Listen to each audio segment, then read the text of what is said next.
Today's daf is daf test, and we'll start at the top of the daf with the Mishnah.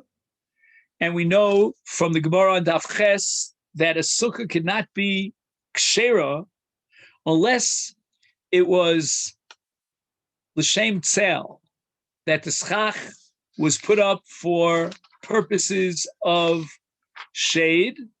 And we spoke about ganbach, and we spoke about rakbash, and all those sukkahs had shade. And now the question is there an additional requirement that you put up schach l'shem chag? And on that issue, we have what's called a sukkah yeshena, an old sukkah, and it was put up, I don't know when, let's say in Chanukah time. And the Mishnah records machlokas Beit Shammai Beis Hillel. Beit Shammai poslim. Beit Shammai are of the opinion that you must have a sukkah that was made l'shem sukkah. Beis Hillel machshir. A sukkah does not require lishma. There's no din of lishma that you have to put up the schach l'shem sukkah. It's got to be done l'shem tzel. However, as we'll see, even Beit Shammai will agree in one particular time period that you don't need lishma, and that's within 30 days before the chag. In such a case, we apply a principle called stama lishma. So if he puts up a sukkah within 30 days before the chag, let's say, past the middle of Elul, then we assume, according to halach at least, that he had kavanah lishma. Ezi sukkah yeshana chasa kodem l'chag mishloshim yom, meaning earlier than 30 days. Aval imasa l'shem chag afilu mitchilas hashana ksher. So you could create a sukkah according to Beit Shammai right after Rosh Hashanah. Well, actually, that's not such a good example. That's within 30 days.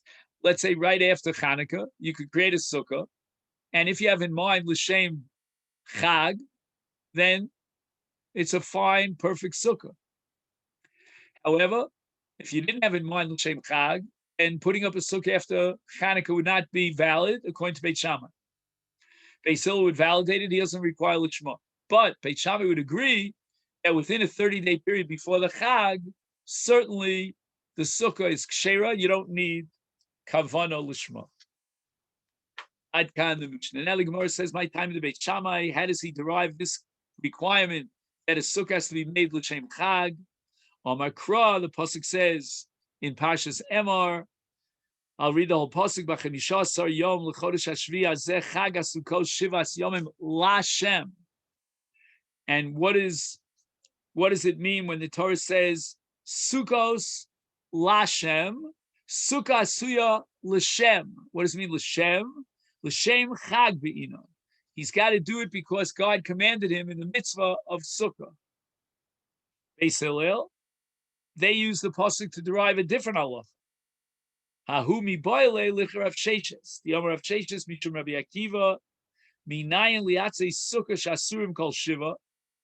How do I know that the walls of the Sukkah and certainly the schach of the Sukkah are aser b'ana for 7 days? And here we have a din of kol shiva, 7 days of the chag. And in Chutz La'aretz, we would add another day, jacking up the number to 8 days. And all of these atzei sukkah become mutter immediately after sukkahs. And that comes under the halacha called tashmishe mitzvah. And tashmishe mitzvah, you could throw it in the rubbish technically. We don't do that, but after the mitzvah is complete.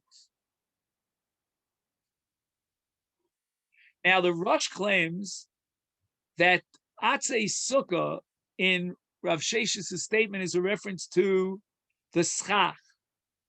However, as far as the defanos are concerned, they never become aser b'ana.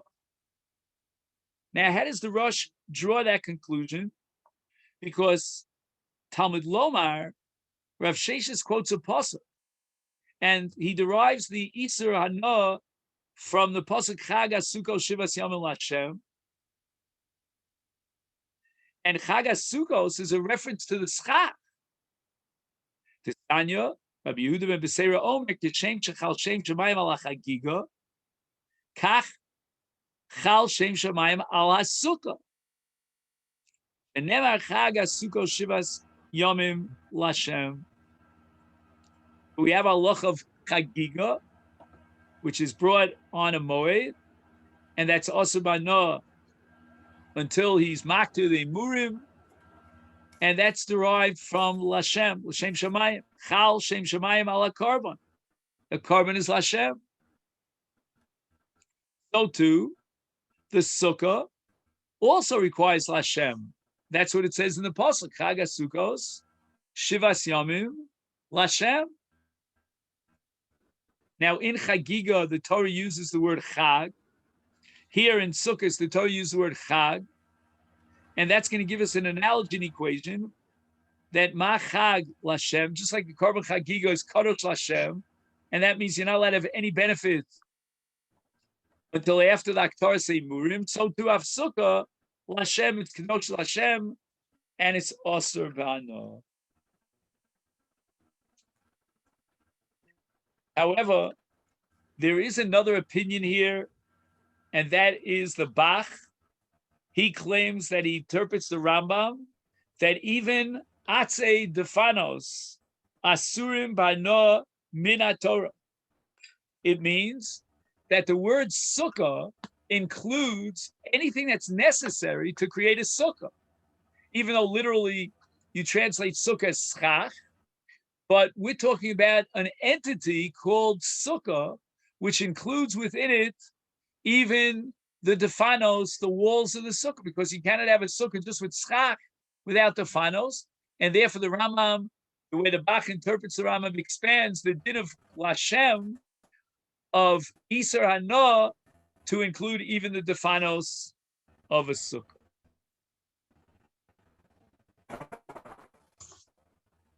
So the Gemara now raises the following kasha. What is going on over here? Doesn't Beit Shammai also agree that we need the word Lashem in the pasuk Chag HaSukkos Lashem to teach us that Atzei Sukkah or Osir Bano? How could he use that same pasuk for a different drasha and derive the opinion that a sukkah has to be built l'shem Chag HaSukkos? And the Gemara says, "Einochinami." We're going to have to find a different source for Beit Shammai. Elamai Beit Shammai. If Krach Rino, he derives from a different pasuk, and this pasuk is in Parshas Re'eh in Sefer Dvarim. It says, "Chag HaSukkos tasa l'cha shivas yomim." And what does that mean? Tasa l'cha shivas yomim. It seems that the phrase shivas yomim is defining or an extension of tasa l'cha. Tasa l'cha means build the sukkah. So it's like building the sukkah for 7 days. Says Beit Shammai, you know what that means? That it means it's a sukkah asuya l'shem chag. It was asiya l'shem shivas yomim, l'shem chag. Ubeis Hillel. What are Beis Hillel going to derive from that pasuk? Chag HaSukkos tasa l'cha shivas yomim. Ahumi boile, we need it. Le'osim sukkah b'chol shel moed. Let's say, for example, a person did not get a chance to build his sukkah at the beginning of the Chag. He can build his sukkah even on Chol HaMoed, even though it's not a sukkah for Shivas Yomim, it's Kshera. And Beis Hillel derived that from the pasuk Chag HaSukkos Tasa L'cha, as if it says Tasa Sukkos Bachag, build a sukkah during the holiday. Ubeit Shammai, they need that pasuk to teach us Asiya Lishma, Asiya Sukkah Lishma. They just completely reject this drasha. Svirlo Kirabi Eliezer. This is a sugya later on in Daf Chav Zayin. The Omar Ein Osim Sukkah B'chol Shel Moed. Rabbi Eliezer says that the sukkah has to be roy for the entire 7 days. So you have to build the sukkah before Sukkos. And he derives it from Chag HaSukkos Tasa L'cha Shivas Yomim, that you have to make a sukkah for Shivas Yomim. And if he didn't sit in the sukkah at the beginning of the Chag because he hadn't built it yet, then this sukkah that he builds on Chol Hamoed is not a sukkah for Shivas Yomim. Beit Shammai, likewise, standing on the shoulders of Rabbi Eliezer, would derive from this pasuk that you need a sukkah of Shivas Yomim, and to exclude a sukkah that was built on Chol Hamoed. But now that the Torah says you need a sukkah that's set up for Shivas Yomim, we could derive another halacha that you need a lishma, a l'shem chag Shivas Yomim. The Gemara now asks a kasha with regard to Beis Hillel, who says you don't need sukkah l'shem sukkah, it's l'shem chag. Who Beis Hillel leslu? Do they reject another din in tzitzis? The Omer of Yehuda Rav, and we're talking about asiyas tzitzis. And tzitzis cannot be valid, cannot be ksheros min Torah, unless he attaches the chutim of the tzitzis to the beged l'shem mitzvahs tzitzis. Asa'ah min hakotzu. If, let's say, he created chutim and they were ripped off, nikru b'mahalech arigas habeged, that while he was weaving the beged, these chutim were ripped off, and now he ties the ends of these chutim one to another, and now the roshim, the top part of this chut, is kshurim, and he ties it down to the beged. Or, for example, min nimin, okay, numin a chutei fir b'sfas ha-beged. After you sew a beged, there are some chutim that dangle out on the sides, the ends of the beged. Min gardin a chutei beged of the chutim themselves, that after you sewed up the beged, you wove the beged, there are some chutim that are left on the corners of the beged. In all these cases, since they are attached to the beged, psula, what you're lacking is tliya l'shem mitzvah tzitzis.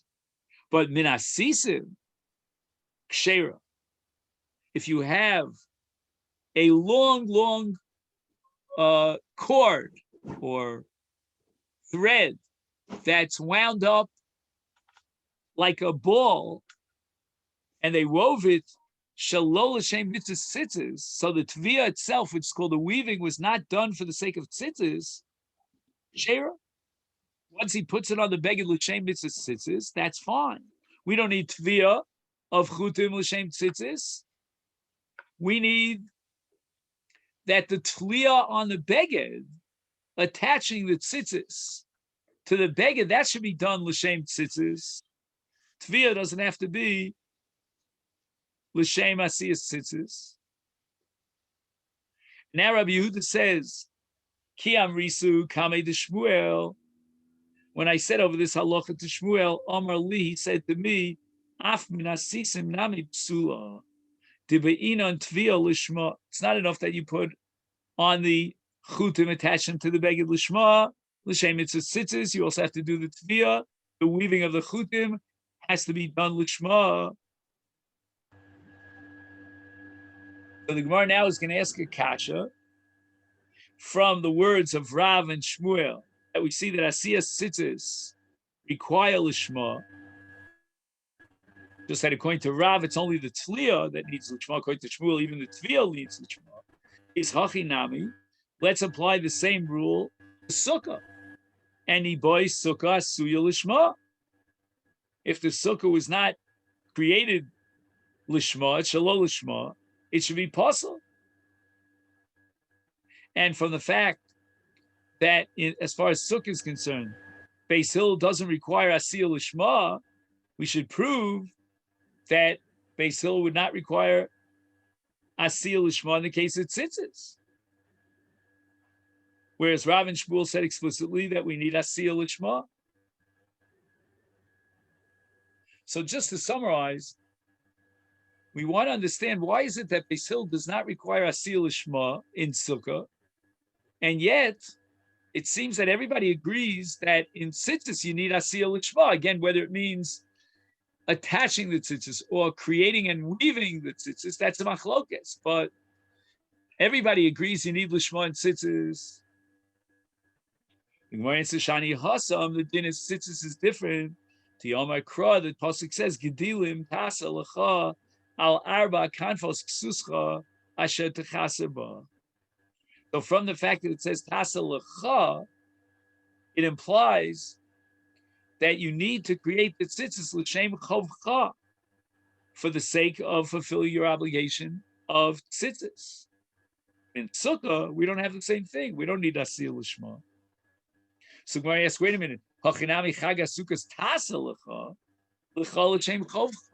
If they still agree that in the case of gedilim tasa l'cha, it means that the asiyah has to be l'shma l'shem tzitzis. So here too, chaga sukkahs tasa l'cha, we should certainly require a lishma in sukkah. And the Gemara answers, "Hahu mi boile lima ute gzula." The pasuk chaga sukkos tasalecha is coming to exclude a sukkah gzula and to disqualify a sukkah gzula, and that we derive from the pasuk chaga sukkos tase lecha. Lecha means mishelcha. And you cannot fulfill your obligation of chovas sukkah with the sukkah gzula. As far as sukkah is concerned, Beis Hillel are of the opinion that we don't have a drasha here that indicates that the pasuk is l'shem chovcha, and you need an asiyah sukkah l'shma.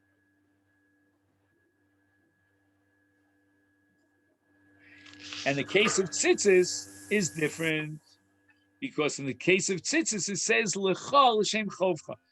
In Sukkot also says lecha. Why don't we derive l'shem chovcha? And the answer is lecha means that it can't be a gzula. You cannot fulfill your mitzvah of sukkah with a stolen sukkah. And here on the bottom of your daf, on Tesam and Alf, we have a long discussion in Tosfos here. Why do I need a pasuk to disqualify a sukkah gzula? We have a universal principle of mitzvah baba vera. You steal a matzah, you can't be able to say the mitzvah of matzah. You steal a shofar, you can't be able to say the mitzvah of shofar. You steal a lulav, you can't be able to say the mitzvah of lulav. We're going to have a whole parak about lulav agazel.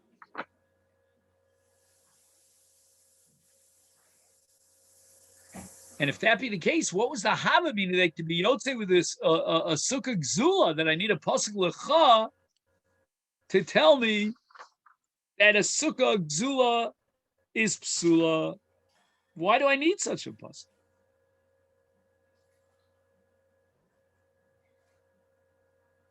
That's Tosfos Kash. And in one sheet, the Tosfos suggests that mitzvah baba ver is only psul d'Rabbanan. Now we need a psul d'Oraisa. Ayin Sham. So Gemara asks Hasam Nami with regard to tzitzis mi boile limute gzula. Don't you need the pasuk tasa lecha to exclude a tzitzis gzula? Answers Hasam ksiv krach rina. There, with regard to tzitzis, we have a different drasha. The apostle tzitzis gzula. The asula hem tzitzis al kafevig dehem. And we're going to darshan from the pasuk v'yasul lahem that we're going to have that the pasuk v'yasul lahem tzitz al kafi v'gdeim is going to teach us mishalahem, and that means that you need that the tzitz is mishalahem and gzula is excluded. So once we have that other pasuk krachrina, now we have the pasuk Gedilim Tasalecha, which is free, unoccupied, so to speak, and we're going to dash him from that creating tzitzis needs l'shem mitzvah tzitzis, but that has no application to the case of sukkah. To summarize, Beit Shammai would say that both sukkah and tzitzis needs asiyah l'shem mitzvah. Beis Hillel would say tzitzis needs asiyah l'shem tzitzis, and for the mitzvah of tzitzis, but sukkah does not require an asiyah l'shem mitzvahs. Shem mitzvah sukkah. That's the shita of Beit Shammai.